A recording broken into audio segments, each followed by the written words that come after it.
Hi friends, welcome back to my channel.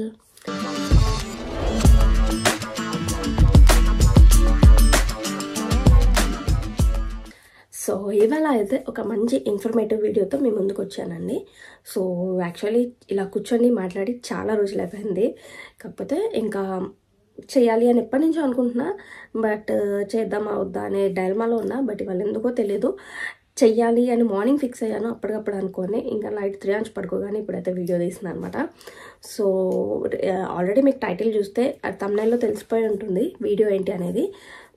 ఇప్పుడు September intake వస్తుంది కదండి. సో యూకేకి రావాలా వద్దా, యూకేలో సిచ్యువేషన్స్ ఎలా ఉన్నాయి, వస్తే ఎలా ఉంటుంది, అండ్ ఒకవేళ రావాలి అనుకుంటే ఏ వీసాతో రావాలి, ఇన్ కేసు అసలు రావాలా వద్దా అనేది అయితే మీకు కంప్లీట్ ఇన్ఫర్మేషన్ అయితే ఈ వీడియోలో ఉంటుంది. స్కిప్ చేయకుండా ఎక్కడ మొత్తం వీడియో డీటెయిల్డ్గా ఉంటుంది, చూడండి. లాస్ట్ వరకు చూస్తే మీకు ఒక క్లారిటీ అయితే వచ్చేస్తుంది అనమాట. సో లేట్ చేయకుండా వీడియోలోకి అయితే వెళ్ళిపోదాం. సో యాక్చువల్లీ ఈ మధ్య చాలామంది స్టూడెంట్స్ వస్తున్నారు, లైక్ జస్ట్ పాస్డ్ అవుట్ అంటే మొన్న బీటెక్ డిగ్రీస్ కంప్లీట్ చేసుకొని వెంటనే అబ్రాడ్ వెళ్ళిపోదాం అన్నట్టుగా వచ్చేస్తున్నారు.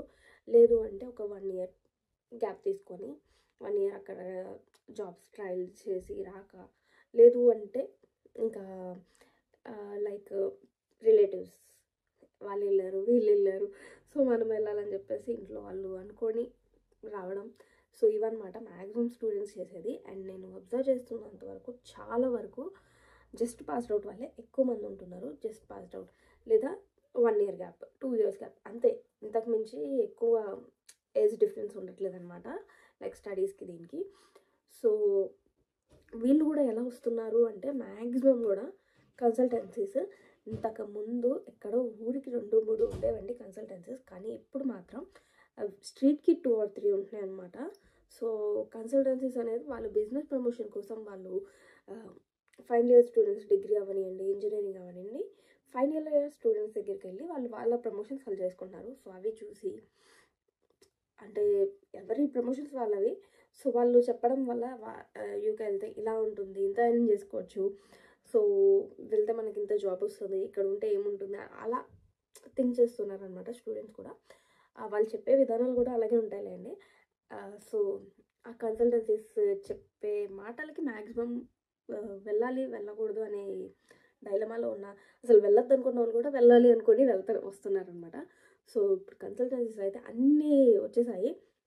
ఇప్పుడు మనకి ఏదైనా ఒక వస్తువు గురించి కానీ, ఫర్ సపోజ్ థింగ్ అనుకుందాం, ఏదైనా థింగ్ గురించి మనం ఎక్కువసార్లు చూసేసరికి ఓకే దానిపైన ఇంట్రెస్ట్ పుట్టడం కానీ, అసలు అది ఏంటో తెలుసుకోవాలనుకోవడం కానీ అలా జరుగుతుంది కదా. సో అలా అయిపోయిందనమాట. ఎక్కువ కన్సల్టెన్సీస్ రావడం, ఎక్కువ బిజినెస్ ప్రమోషన్స్ జరగడం వల్ల మ్యాక్సిమం స్టూడెంట్స్ ఏంటంటే అసలు మనం ఏంటితో కనుక్కుందామని వెళ్ళడం. సో యూకేకి వచ్చేసరికి నాకు యూఎస్, కెనడా, ఆస్ట్రేలియా వీటి గురించి నాకు తెలియదు, బికాజ్ నేనున్నది యూకేలో కాబట్టి నేను చూస్తున్న దాన్ని బట్టి, నా చుట్టూ ఉన్న స్టూడెంట్స్ని బట్టి నేనైతే ఈ ఇన్ఫర్మేషన్ ఇస్తున్నాను తప్పించి మిగిలిన కంట్రీస్ గురించి అయితే నాకు తెలియదు. సో యూకే గురించి చెప్పాలంటే యూకే అయితే లైక్ మనం లైక్ వీసా కాదు, ఏదైనా యూనివర్సిటీకి అప్లై చేయాలంటే ఇలాంటి ఫీజు లేదనమాట. సో అందుకనే maximum of the students UK prefer చేస్తున్నారు. యూఎస్ ఇలాంటివి ఏమన్నా లైక్ వీసా అప్రూవ్ అవ్వకపోయినా యూకే ప్రిఫర్ చేస్తున్నారు, బికాజ్ యూఎస్కి అప్లై చేయడానికి ఫీజు ఉంటుంది. ఐ థింక్ సో, నాకు ఎగ్జాక్ట్గా తెలీదు. సో ఇలా చాలా వరకు ఏమైపోయిందంటే యూకేలో స్టూడెంట్స్ అనేది చాలా వ్యాస్ట్ అయిపోయారు, ఎక్కువ మంది అయిపోతున్నారు. ప్రతి ఇంటెక్కి ఇంకా నెంబర్ ఇంక్రీజ్ అవుతుంది. యాక్చువల్లీ ముందు వచ్చిన వాళ్ళే ఎంతమంది ఉన్నారు, ఇంతమంది వచ్చారు, అసలు ఏం చేద్దానికి అనేది వాళ్ళకి క్లారిటీ ఉండట్లేదు, వచ్చిన వాళ్ళకి క్లారిటీ ఉండట్లేదు, పంపించిన వాళ్ళకి క్లారిటీ ఉండట్లేదు.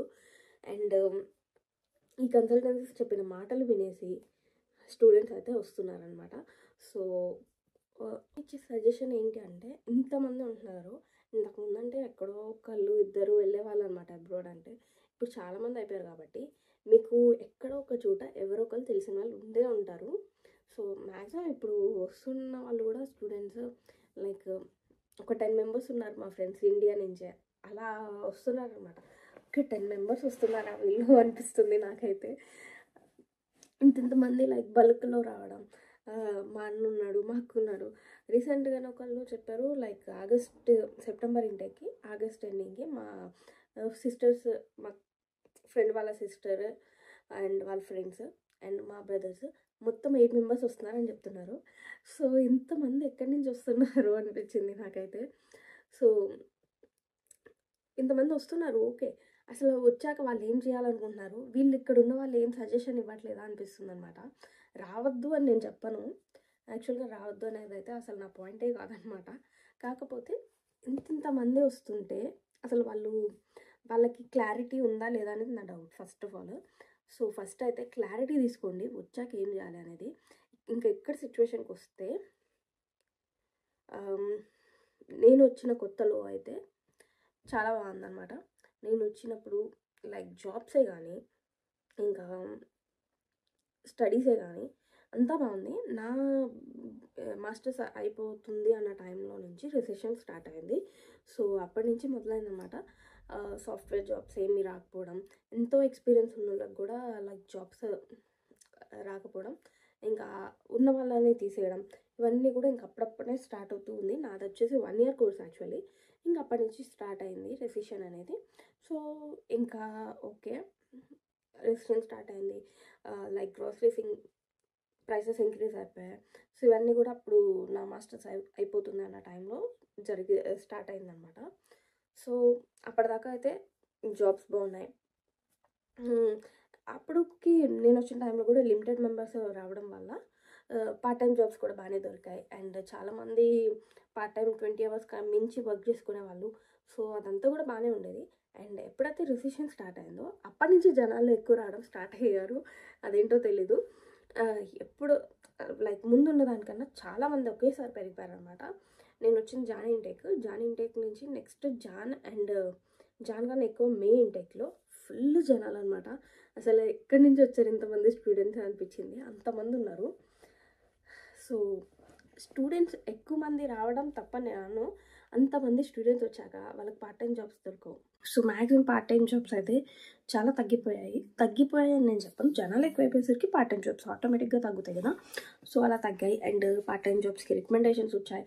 సో ఇలా చాలా చాలా చాలా జరుగుతుందన్నమాట. సిచ్యువేషన్ ఎలా ఉందంటే, ఇప్పుడు మనం ఇంతకుముందు ఏంటంటే యూకే వచ్చామంటే ఓకే, ఒక బ్రిటిష్ కంట్రీకి మనం వచ్చాం అన్న దీంట్లో ఉండేది. ఇప్పుడు ఏంటంటే ఎక్కడ చూసినా ఇండియన్స్ ఉంటున్నారు, పాకిస్తాన్ వాళ్ళు ఉంటారు, శ్రీలంక వాళ్ళు, బంగ్లాదేశ్ వాళ్ళు, ఏషియన్స్ ఎక్కువైపోయారనమాట. సో అందుకనే బ్రిటిష్ అనే ఫీలింగ్ కూడా తగ్గిపోతూ ఉంది. సో నేను పార్ట్ టైమ్స్ దొరకట్లేదు అంటే యాక్చువల్లీ చాలామంది ఎట్లా వస్తున్నారు అంటే, లైక్ ఇండియాలో జాబ్ ఉండి కూడా వదిలేసుకొని ఇక్కడికి వచ్చి ఏదో చేసేయాలి, ఒక 3 years ఇక్కడ ఎండ్ చేసుకొని వెనక్కి వెళ్ళిపోదాం, ఇంత డబ్బులు పోగేసేసుకుందాం. సో ఇలా ఆలోచించుకొని వస్తున్నాను. నేను ఒక పర్సన్ దగ్గర ఈ క్యాల్కులేషన్స్ ఇవన్నీ విని చాలా షాక్ అయ్యాను అనమాట. సో ఏంటంటే గాలిలో మెడలు అయితే అస్సలు కట్టమాకండి, గాలిలో మెడలు కట్టకండి, అవి కూలిపోతూనే ఉంటాయి. ఇంత ఎండ్ చేసేసుకోవచ్చు అనేది అయితే నిజం కాదు. మనకు వన్స్ వచ్చాకే ఒక ఐడియా వచ్చింది. నేను స్టార్టింగ్లో రాకముందు నేను ఇలాగే ఆలోచించాను. అందుకనే నేను చెప్పగలుగుతున్నాను అనమాట, గాల్లో మెడల్ కట్టద్దు అని. కాకపోతే నేను ఆలోచించిన దానికి ఇక్కడికి వచ్చాక రియాలిటీకి వెంటనే నేను రియలైజ్ అయ్యాను. అండ్ ఇప్పుడు ఉన్నంత వర్స్ట్గా అయితే అప్పుడు నా సిచ్యువేషన్స్ లేవు అనమాట. అప్పుడు జాబ్స్ అవి కొంచెం బాగానే ఉన్నాయి, ఇప్పుడు ఉన్నంత వర్స్ట్గా అయితే అప్పుడు లేవు. సో నేను గడిచిపోయింది నాకు. బట్ ఇప్పుడు ఏంటంటే చాలామంది, అండ్ దట్టు నేను అప్పుడు వచ్చిన సిచ్యువేషన్ వేరు. ఏదో నేను ఇంత అప్పు చేసేసి అప్పుడు నేనే తీర్చేయాలి ఇలాంటి సిచ్యువేషన్లో రాలేదు కాబట్టి బెటర్ అనమాట. కాకపోతే ఇప్పుడు ఎలాగంటే ఒక 30 లక్షలు, 25 లక్షలు, 25 లక్షలు అప్పు చేసేసి వచ్చి అప్పు తీర్చేయాలి, ఇంకో 25 లక్షలు పోగేసుకెళ్ళిపోవాలి, ఇలా ఆలోచిస్తున్నారు. సో ఇక్కడికి వచ్చి అప్పు తీర్చుకోవాలి అనే కాన్సెప్ట్ అయితే అస్సలు పెట్టుకోకండి. కాలేజ్ ఫీజులు కట్టేసుకుంటాము, ఇక్కడ ఏం చేసిన మనీతో అప్పు తీర్చేసుకుంటాము, ఇలాంటివి పెట్టుకుంటే మాత్రం అస్సలు రావద్దు అని నా సజెషన్ అయితే రావద్దు అని చెప్తాను. మీ దగ్గర సర్టెన్ అమౌంట్ ఉంది, మాస్టర్స్ చేయాలనుకుంటున్నారు, ప్రొఫెషనల్ జాబ్ చేయాలనుకుంటున్నారు, అది అయితేనే రండి. లేదు మాస్టర్స్ చేసి ఇండియా వెళ్ళిపోయి అక్కడ ట్రై చేయాలనుకుంటున్నారు, అయినా రండి. అంతేగాని ఏదో వచ్చాము 2-3 ఏళ్ళు సంపాదించేసుకోవాలి వెళ్ళిపోవాలి, సో ఈ కాన్సెప్ట్తో అయితే రామాకండి. అండ్ దట్టు అప్పులు చేసి అయితే రామాకండి. ఒక్కొక్కరు నేను ఇంతకుముందు విన్న దగ్గర లైక్ 20 lakhs 30 lakhs అప్పు చేసాము, ఇక్కడికి వచ్చాక తీర్చేసుకుంటాము, కాలేజ్ ఫీజు కట్టాలి, ఇన్ని ఇన్ని లక్షలు ఉంది, ఇక్కడికి వచ్చి సంపాదించుకొని తీర్చేసుకోవచ్చు అని చెప్పారు నాకు ఏజెన్సీ వాళ్ళు, కన్సల్టెన్సీ వాళ్ళు. సో అలాగే వచ్చాము. ఇలాంటి అయితే నేను చాలా చాలా చాలా విన్నాను అనమాట. సో నేను కుదిరితే కొంతమంది స్టూడెంట్స్ దగ్గర కానీ లైక్ చిన్న వాళ్ళ ఎక్స్పీరియన్స్ చిన్న బిట్ అన్న లైక్ స్టోరీస్లో కానీ దీంట్లో పోస్ట్ చేయడానికి ట్రై చేస్తాను. నేను ప్రామిస్ అయితే చేయట్లేదు కానీ ట్రై అయితే చేస్తాను. ఎంతవరకు వర్కౌట్ అవుతుందో నాకు కూడా తెలియదు, బట్ ట్రై చేద్దామని అయితే అనుకుంటున్నాను అనమాట. సో మ్యాక్సిమం పాసిబుల్ అయినంత వరకు అయితే చేస్తాం. నేను చెప్పే సజెషన్ ఏంటంటే మీరు రండి, మాస్టర్స్ చేయాలి, నేను చదువుకోవాలి అనుకునేలాగైతే రండి, అంతే తప్పించి చాలామంది ఏమనుకుంటారంటే ఇక్కడ వాళ్ళు ఎవరైనా వాళ్ళ ఎక్స్పీరియన్సెస్ చెప్పినా కానీ తీసుకోరనమాట. బేసిక్గా ఏమనుకుంటారంటే వాళ్ళు అక్కడక్కడ అంతంత సంపాదించేసుకుంటున్నారు, మనం వస్తే వాళ్ళకి అంటే మన ఎదుగుదల పక్కన వాళ్ళు ఎదుగుతుంటే చూడలేకపోతున్నారా అని ఫీల్ అవుతారు తప్పించి యాక్చువల్లీ ఇక్కడ ఉన్న సిచ్యువేషన్ అలా ఉంది అనే విషయం అయితే అర్థం కావట్లేదు అనమాట. నేను రీసెంట్గానే మే ఇంటెక్లో వచ్చిన 2 personsని చూశాను. నాకు తెలిసిన నా సరౌండింగ్స్లోనే 2 persons వచ్చిన లైక్ 10 to 15 daysకి బ్యాక్ ఇండియా వెళ్ళిపోయారండి. సో అది ఎలా అంటే నేనే షాక్ అయ్యాను, అంత క్విక్ డెసిషనా అనిపించింది నాకే. వచ్చారు, క్లైమేట్, అట్మాస్ఫియర్ అండ్ జాబ్స్ అన్నీ కూడా చూసుకున్నారు. ఒక 20-30 మెంబర్స్ని లైక్ బస్సులో వెళ్తే పక్కన వాళ్ళని, యూనివర్సిటీకి వెళ్తే ఫ్రెండ్స్ని, వీళ్ళందరినీ వాళ్ళ ఒపీనియన్స్ తీసుకున్నారు. లైక్ జాబ్స్ ఎలా ఉన్నాయి, ప్రొఫెషనల్ జాబ్స్ వస్తున్నాయా, పార్ట్ టైం జాబ్స్ ఉన్నాయా, ఇలా అన్నీ కనుక్కుంటున్నారు. ఇక్కడ అంత లేదు, వర్కౌట్ అవ్వట్లేదు. నాకు ఇండియాలో వెళ్తే అట్లీస్ట్ నేను మా పేరెంట్స్ దగ్గర ఉండొచ్చు, నాకు నచ్చిన జాబ్ చేయొచ్చు. ఇక్కడ వచ్చే అంత లక్షల జీతాలు రాకపోయినా స్టార్టింగ్లో అక్కడ ఒక 30,000 అనేది బేసిక్ పే వస్తుంది. సాఫ్ట్వేర్ జాబ్లో 30,000 అనేది బేసిక్ పే వస్తుంది. సో 30,000 శాలరీతో మా ఇంట్లో వాళ్ళతో నేను ఉండొచ్చు అని చెప్పేసి 2 personsని నేను చూశాను.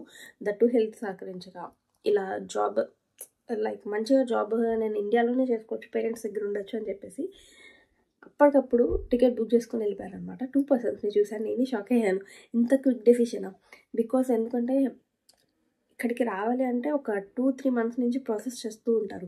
2-3 months నుంచి ప్రాసెస్ చేస్తూ కూడా యూనివర్సిటీకి అప్లై చేసినప్పుడు ఎప్పుడు వస్తుంది, రిజెక్ట్ అయిందా, యాక్సెప్ట్ చేశారా అనేది అంతా వెయిట్ చేస్తాం మనం. అండ్ దాని తర్వాత కాజ్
ఇలా దేని గురించి మీకు ఏ ఇన్ఫర్మేషన్ కావాలి అనేది అయితే కామెంట్ సెక్షన్లో చెప్పండి.